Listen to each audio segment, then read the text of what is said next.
Selam millet, ben Kumetay, namı diğer Lu. Bugün sana birazcık içimi dökeceğim ve podcast serimizin de ikinci videosu olacak şekilde karşındayım. Çok böyle hani kasıntı, metine dayalı notları aldığım bir video olmayacak.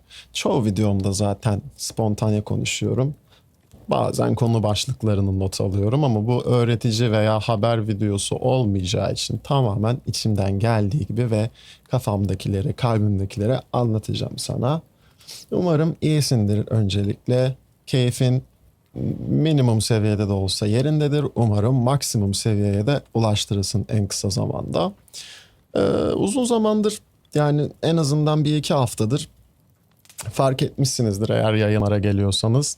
Oyunda bir düşüş söz konusu. Hem kitlesinde hem bizim anlık izlenmelerimizde hem de benim birazcık daha da oyundan artık hani doyumlanmış olmamla alakalı. Dur sakin ol, korkma. Kesinlikle kanalı kapatıp bir yere gitmiyorum. Buradayım. No Rest for the Wicked içerikleri gelmeye tabii ki devam edecek. Özellikle 1.0'da bomba gibi gelmeye de devam edecek. Ama şu sıralarda artık oyunda da yapacak pek çok bir şey kalmadığı için sanırım sadece build videolarıyla devam edeceğim. Onun haricinde öğretici videolarımı zaten en temel ve en gerekli şeyleri anlatarak tamamladım. Hani merak ediyorsan kaçırdığın şeyler varsa ilgili oynatma listesini de takip etmeni öneririm sana babuşum. Kanalda oynatma listeleri bölümünde No Rest for the Wicked öğretici diye bir oynatma listemiz bulunuyor. Onun haricinde daha fazla bir öğretici video çekmenin de anlamı yok. Niye? Çünkü 1.0'da pek çok şey değişecek ve güncellenecek ve yeni şeyler eklenecek. Yeni bilgileri sıfırdan öğretmek daha mantıklı. Temel şeyler değişmeyecektir ya da çok değişmeyecektir en azından. Ama şu an hali hazırdaki bazı detayları da gereksiz yere anlatıp kafanızı bulandırmak istemediğim için daha fazla öğretici video çekmiyorum açıkçası. Sadece bir haber olduğunda, bir güncelleme geleceği zaman ya da geldiğinde onları size anlatıyorum.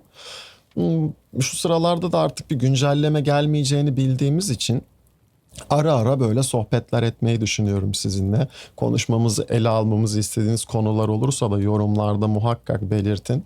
Yayınlara gelen arkadaşlar bilir zaten. Bolca pek çok konudan konuşuruz yani. Ama şu sıralar yayınlara olan talep de biraz azaldığını görüyorum, fark ediyorum. Doğal olarak çünkü oyun da bir durgunluk dönemine girdi. Hani yeni oyuncular zaten çok keşfetmiyor artık oyunu. Hali hazırda oynayan oyuncular da artık oyunu birazcık oynamayı bırakıp takip etmeyi bıraktığı için oyunun tam sürümüne kadar en azından etkileşimlerimiz biraz düşüyor. Bu yüzden ben de sizi boş yere hani abi hadi yayın gelin işte abi buyurun işte şu haberler var bu haberler var deyip aslında yeni olmayan ama önceden bahsedilen şeyleri de sürekli önünüze koymak istemiyorum. Bu tarz videolar yapmayı düşünüyorum o yüzden bir süre haftada bir olarak. Onun haricinde de tabii ki build videoları gelmeye devam edecek. Çünkü hani denenebilecek farklı varyantlar hala var en azından. Tabii ki artık build konseptinde ilerliyor süreç. Çünkü e, elementlerle işte silah tipleriyle zaten yapabileceğin build'ler sınırlı. İşte ya kılıç kullanırsın ya işte mızrak ya yay veya asa falan. Ama burada olay ne birazcık konsept ve işte element varyantları vesaire. O yüzden o kısımda hala daha en azından şeyimiz var diyeyim. Kotamız var. İçeriklerimiz o açıdan da gelmeye devam edecek. Peki bu süreçte ben ne yapacağım? Belki merak ediyorsundur. Dediğim gibi bu kanalda ana kanalım yani Kumetay kanalımda sadece videolar üzerinden bir süre gitmeyi düşünüyorum. Çünkü günün sonunda eğri oturup doğru konuşalım babuşlar. Şimdi talep olmadığı zaman da sürekli içerik üretmeye çalışmak hem algoritmayı kötü etkileyecek hem de kanalın ortalamasını da aşağı çekecek. Niye? Bir etkileşim olmadıkça içerik çıkartmak da zor. Bir feedback alamıyorsun, geri dönüş alamıyorsun vesaire vesaire. O yüzden yayın kısmına biraz ara vereceğim. Hani bu kanala ilk başladığımda çok mu izleyici vardı? Tabii ki hayır, ama en azından oyun da daha hala keşfedilir bir seviyedeydi. İvmesi yükseliyordu. Şu an durgunluk döneminde, ama bu döneminde geçeceğine dair içimde bir şey var. Ne denir ona? His var diyeyim. Bayağıdır sessiz, çünkü Moon Studio ne zaman bu kadar sessiz kalsa sonrasında güzel haberlerle veya güncellemelerle geliyor. Bir güncelleme olmayacaktır tabii. Onu biliyoruz, ama bakacağız bakalım. Onun haricinde ben de muhtemelen ya CS ya LoL böyle birazcık geçmişe dönüp o oyunları ziyaret edeceğim gibi görünüyor. Şu sıralar çünkü birazcık böyle nostaljiye, yine geçmişe bir arayış, dönüş içindeyim. En azından oyun anlamında. Korkma korkma, öyle çok muhabbeti derinleştirmeyeceğim. O yayınlara özgü. Yayınlara gelebilirsin. Daha detaylı, daha derin muhabbetler etmek istiyorsan. Sonuçta burada videoyu yapıyoruz. Onun haricinde yani yeni oyun çok zaten arayışı içerisinde değilim. Path of Exile'e falan yeni güncelleme geliyormuş. İşte Diablo'ya dair zaten fikirlerimi bir önceki videoda paylaşmıştım.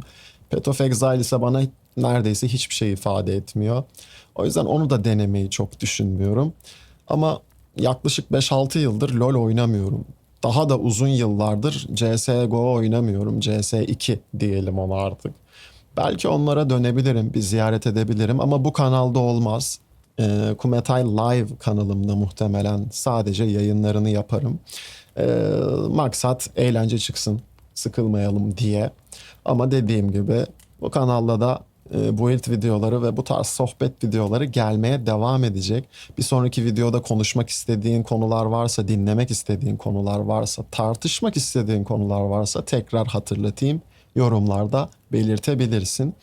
Yani bilmiyorum, varsa önerileriniz onları da yazabilirsiniz. Şunu dene, bunu dene, ama dediğim gibi böyle yeniliklere çok açık değilim artık şu sıralar. En azından oyunlar için söyleyebilirim. Kendi hayatımdaki tabii ki yeniliklere açığım ve severim de. Ama insan bir yerden sonra da artık alıştığı şeyleri, daha önceden deneyimlediği, bildiği şeyleri dışına çıkmak istemiyor. Onlardan şaşmak istemiyor. En azından benim için öyle diyebilirim. Bakalım bakalım LoL ne halde, bıraktığımızdan bu yana neler olmuş bir görelim. Onun haricinde başka hani anlatacağım neler var bir düşüneyim şöyle, ama yani bir an önce de videoyu kapatıp LoL oynamaya gitmek istiyorum, çaktırma. Yani bu tarz şeyleri çok, dediğim gibi içimden dönenleri, fikirlerimi, duygularımı videolarda belirtmeye çok alışık değilim. Daha çok yayınlarda, akışta yapabildiğim şeyler bunlar. Sanırım bu videoluk bu kadar diyebilirim. Merak ettiğim bir şey olursa ama yorumlarda sormaktan çekinme. Herhangi bir konuda olabilir. Onun haricinde de eğer videoyu izlediysen buraya kadar bir like dağıtmanı rica edeceğim ki algoritmamızı canlı tutalım. Biliyorsunuz işte oyun şu anda düşüşte olduğu için zaten etkileşimlerimiz biraz azalmış durumda. Özellikle canlı yayın etkileşimlerimiz. En azından videolarda bunu birazcık diri tutmaya çalışalım. Beni bu videoyla keşfettiysen de bir abone ol. Kanalı kontrol ettiğinde eğer beğenmezsen diğer videoları, abonelikten çıkarsın, ne olacak? Bu videoluk benden bu kadar diyeyim. Kendine iyi bak. Görüşmek üzere babuşum. Bay bay.